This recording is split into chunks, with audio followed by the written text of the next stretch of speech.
কোরবানি একা দেওয়া উত্তম নাকি শরীকে দেওয়া উত্তম? শরীকে কোরবানি করতে হলে কোন কোন বিষয় লক্ষ্য রাখতে হবে?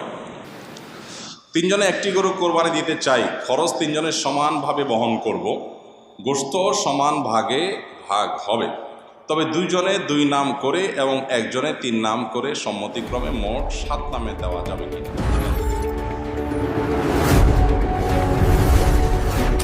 আচ্ছা, এরপরে প্রশ্ন হলো, আমার বাবার প্রত্যেক মাসে অনেক ঋণ দিতে হয়, তাই তিনি কোরবানি দিতে চান না। আমার মায়ের কাছে কিছু টাকা আছে, আমার মা কি কোরবানি দিতে পারবেন বা তার উপরে কি কোরবানি ওয়াজিব হবে? আপনার বাবার যেহেতু ঋণ আছে, তিনি অবশ্যই ঋণ পরিশোধ করবেন কোরবানি না দিয়ে। আর আপনার মায়ের যদি টাকা থাকে, তিনি কোরবানি দিবেন।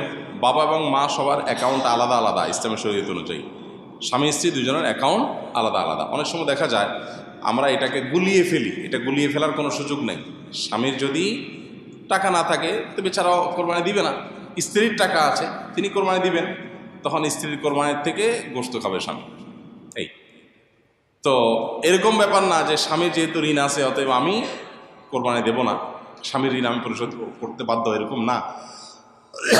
স্ত্রী যদি স্বামীর ঋণ পরিশোধ করেন সেটা তার পক্ষ থেকে এহসান হবে, ভালো।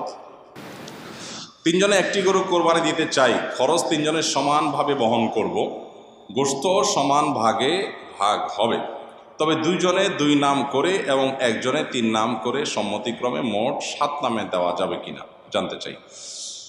দেখুন, কোরবানিতে ভগ্নাংশ কেউ নিতে পারবে না, পূর্ণ একটা অংশ নিতে হবে। এখানে কেউ ভগ্নাংশ নিচ্ছে না প্রশ্নের ক্ষেত্রে, কিন্তু একটা গরুতে সর্বোচ্চ 7 ভাগে দেওয়া যায়, 7 ভাগে দিতে বাধ্য না। এর মানে এই না যে 7 ভাগে দেওয়া যাবে।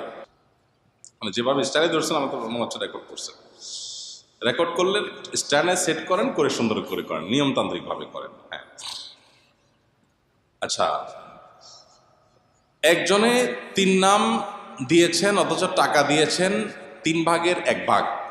3 নাম মানে 3 জনের তরফ থেকে দিয়েছেন, তো আর বাকি 3জন সমান করে টাকা দিয়েছেন। তার মানে এখানে হয় 3 জনের পক্ষ থেকে হবে বা এক একজনের 2 জনের তরফ থেকে দিবেন, তাহলে 6 জনের তরফ থেকে হবে। যেহেতু টাকা সমান দিচ্ছেন, টাকা দিচ্ছেন সমান, কিন্তু নাম একটা বেশি দিচ্ছেন, সেটা কিসের ভিত্তিতে? যদি সবাই বলেন ঠিক আছে আমরা টাকা বেশি দিলেও ওনাকে একজনের তরফ থেকে বেশি দেওয়ার সুযোগ আমরা দিলাম, আমাদের পক্ষ থেকে ছাড়, তাহলে সেক্ষেত্রে সেটা জায়েজ আছে।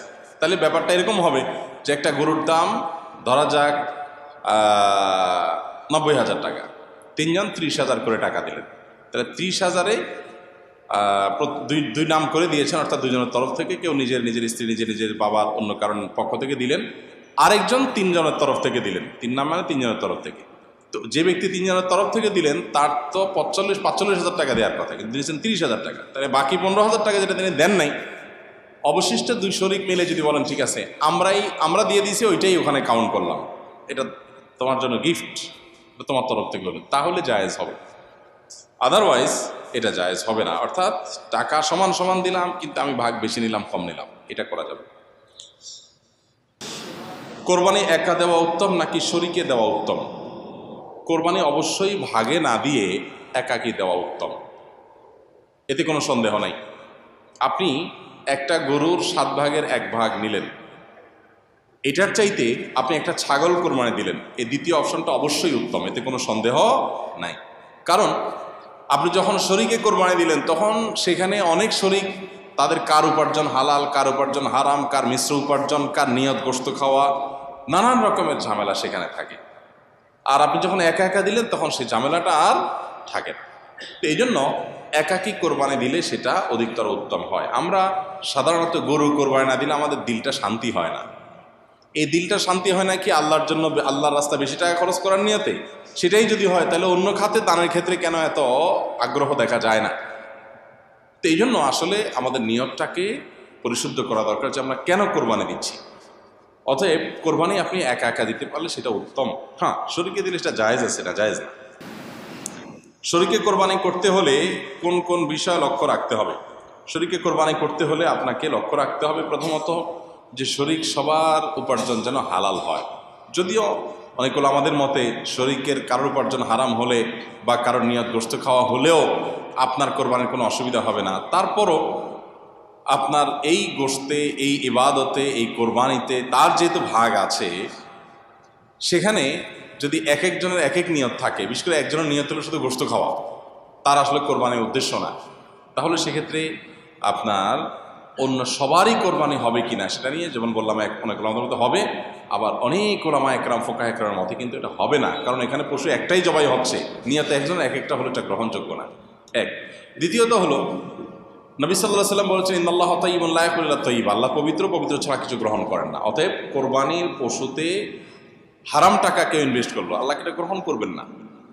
এখন আপনি বলবেন যে আমি তো আর হারাম টাকা ইনভেস্ট করি নাই, তারটা আমাকে কেন পোহাতে হবে? আপনাকে পোহাতে হোক বা না হোক, তার ওইটার দায় আপনাকে নিতে হোক বা না হোক, কিন্তু হারামের সাথে মিশ্রণ হয়ে যাচ্ছে আপনার টাকা, তো এই টাকাটা তো মিশ্রণ হোক সেটা আপনি না চাওয়া উচিত। সেই সব জায়গা থেকে শরীকে কোরবানি করলে সবার উদ্দেশ্য ঠিক আছে এটা খেয়াল করা দরকার, ইখতিলাফের ঊর্ধ্বে উঠেও এটা খেয়াল করা দরকার যে সবার নিয়তটা ঠিক আছে, সবাই মুখলেস মানুষ, শরীকরা ভালো মানুষ এবং উপার্জনগুলো হালাল, এটা দেখা দরকার। দ্বিতীয়ত গোশতের ভাগ ইত্যাদি যখন হবে তখন ইনসাফের সাথে ভাগ হচ্ছে কিনা সেটাও খেয়াল করা দরকার। এক্ষেত্রে যদি বেইনসাফি করেন সেটা গুনাহ হবে। আবার কোরবানি অশুদ্ধ হয় কিছু কারণে, সেগুলো যেন না থাকে খেয়াল করা দরকার। যেমন আপনার কসাইকে আপনি গোশত দিয়ে পারিশ্রমিক দিলেন বা টাকা কম দিয়ে গোশত দিয়ে পোষায় দিলেন, তাহলে এটা পারিশ্রমিকই হলো আলটিমেটলি, এটা জায়েজ নেই। শরীকে কোরবানি দিলে এগুলো বিশেষভাবে খেয়াল করতে হয়, কারণ শরীকে এক একজন এক এক চিন্তার, সবাইকে এক করে তারপরে কোরবানি করার চেষ্টা করতে হবে। ভালো মানুষ বেশি দিন বাঁচে না, কথাটা কি সত্য?